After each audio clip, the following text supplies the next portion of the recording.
last 18 months. However, to my question today, yesterday at the IMF conference, yourself and your ministers lined up to be patted on the head for the austerity targets that you have achieved, which have inflicted widespread damage to our society and to our people. And Mr. Minister Noonan is reported as saying that the Troika did not consider the effects of its policies and what they would have on the Irish people. That begs the question, did you not tell the Troika this? Did you not care the effects it would have on our communities and our people? Or perhaps you didn't see this as your responsibility. Madame Lagarde said that it was up to each individual government to decide on its own mix of measures, and you will remember that Sinn Féin told you this many times. It's also reported that the Governor of the Central Bank acknowledged that it was a mistake for the government to recapitalise the banks. He's reported as saying to avoid unsustainable pressure on the sovereign. He now says that this should have come from an external source. And again, Sinn Féin told you this, Arish, agus Arish, agus Arish. So, what did you say? You said, for your part, you would not have defaulter stamped on your forehead. And since then, you've surrendered on the issue of retrospective recapitalisation and have committed to repaying every cent of the Anglo debt. So yesterday, and the conference was a disturbing reminder of how you failed to deal with these crucial issues in the past, and perhaps more importantly, how you continue to meekly serve the interests of the elites. Meanwhile, Taoiseach, you may like to know that there's support, and it's growing rapidly, for the Greek demand for a European debt conference. Now, neither you or your finance minister have called for a debt conference. Neither you or he have supported it. Why not? So, will you now rectify that situation? Will you now support the call for a European debt conference, which is so clearly in the interests of this state and of all our citizens? Thank you. Taoiseach. First of all, I wasn't at the IMF conference yesterday. Your intelligence sources are slightly off in that. When the Troika took over the country after the government removed itself from the press conference centre a number of years ago, the main opposition party said that nothing could be changed from the programme that the Troika had set out. This government made arrangements to face up to the challenge with the Irish people, and did so by building a programme that, through the tax system, would allow for jobs to be created and jobs to be sustained and to grow our economy. The challenge was accepted, and as was pointed out at the conference yesterday, the real winners and the real heroes of that challenge are the Irish people. Now, you've made your point about what you told everybody years ago. You said that Europe should go and get stuffed and that they should take back their money with them as well.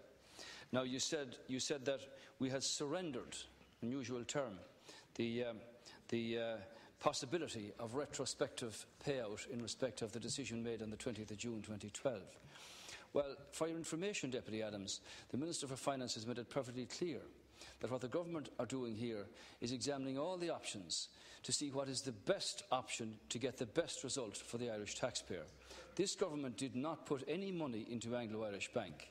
The previous administration did, and that's dead money. And what we've tried to do, and what we are trying to do, is to make the choices in the best interest of the Irish taxpayer to recover all of the money that has been paid into the banks by this government since it came to office. You're aware that over the state has earned returns of 10 billion from the banking sector, 5.4 from the guarantees, fees and the capital investments that's come in income, and 5 billion from the sale of investments in Bank of Ireland preference shares and the sale of Irish Life. So what Minister Noonan's done now is to have an examination carried out on what is the potential in respect of receipt of income back for the Irish taxpayer from AIB. And as you're aware, from a process of interested competent people, Goldman Sachs, on a pro bono basis, are carrying out that initial survey. The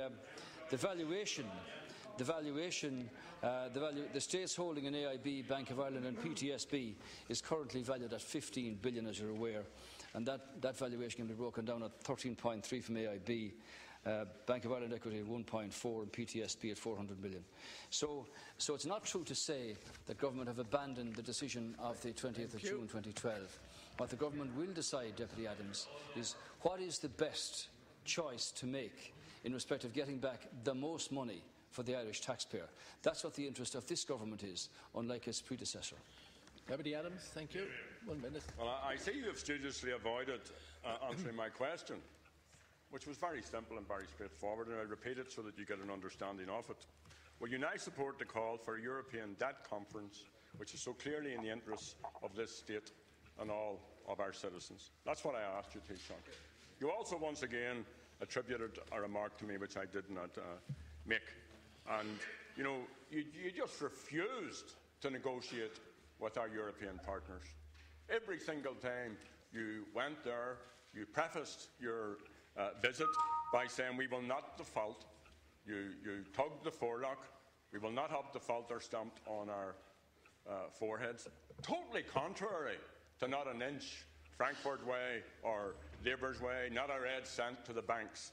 And the money that's been put in, and it's the taxpayers' money that's been put into this, these bad banks and into the so-called debt, because it's not debt. It's greedy speculators, it's financiers, some politicians who created this, and what you did was amalgamate this private debt with the sovereign debt. And now what we have is we have the Commissioner saying this, we have the Minister claiming that the Troika didn't take account or consideration on how this would affect the people here. And once again, we have to wait until the Greek people vote. We shouldn't have to wait until the outcome of an election in another state for you to stand up for the interests of the people here, or indeed for people, working people across the European Union. So regardless of what government Greek citizens elect, you need to put a debt conference on the agenda of the EU. Thank you. You're obviously not blind to the effects, to the impact, to the social inequality which your policies have inflicted upon communities, upon families, upon citizens. How social protections have been destroyed. So a European debt conference opens up a very real prospect of this state's debt being significantly reduced. And that would free up money for health, for other public services and for stimulus of the economy. So, Taoiseach, straight question, will you support, will you call for, will you endorse the call for a European debt conference? Taoiseach. No. No.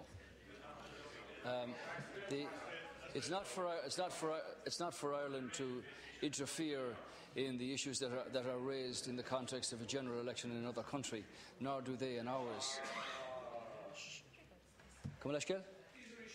Is that a sound of reception, or what do I hear? The point is, Deputy Adams, the point is that Ireland's position is very different than Greece, because the position, the point we've arrived at now, because of negotiations between the Minister for Finance and the Minister for Public Expenditure and Reform and the Troika, has resulted in Ireland being in a very different place than Greece. And while we respect the challenges that face the Greek people for the time ahead with 25% unemployment, it is their decision who they decide to elect in the forthcoming election. For Ireland, we're now in a position where our debt, our capacity to borrow is at unprecedentedly low levels, and our growth rate is now one of certainly the fastest in Western Europe. That doesn't mean, Deputy Adams, that government are by any means happy, despite the fact that unemployment has fallen for 30 months in a row. It means that we have to continue with providing stability, because stability brings investment and brings confidence and brings jobs. And the answer to the problem of unemployment, of recession, of disillusionment and of despair is to have an economy that's functioning strongly and where jobs can be created. So in the context of Greece, Ireland's in a very different position. And we now have a strategy and a plan that has proven to work, and that will continue to work in the time ahead. And where we want to see the country in 3 to 5 years' time is with an economy that's strong, that's powering ahead, and where jobs can be created for our people. And finally, I'd say to you that you are wrong again in that the government here was well able to negotiate with our European colleagues in respect of reducing the level of debt imposed upon us because of the catastrophe arising from the banking debacle. And we've had evidence of what happened there from the recent comments coming from the banking inquiry. And of course, you yourself have always put forward the view that everything is positive and rosy from a Sinn Féin perspective. Did I hear somebody say today that you are now a party to removing 20,000 public servants from work in Northern Ireland over the next period ahead? Deputy Maureen O'Sullivan.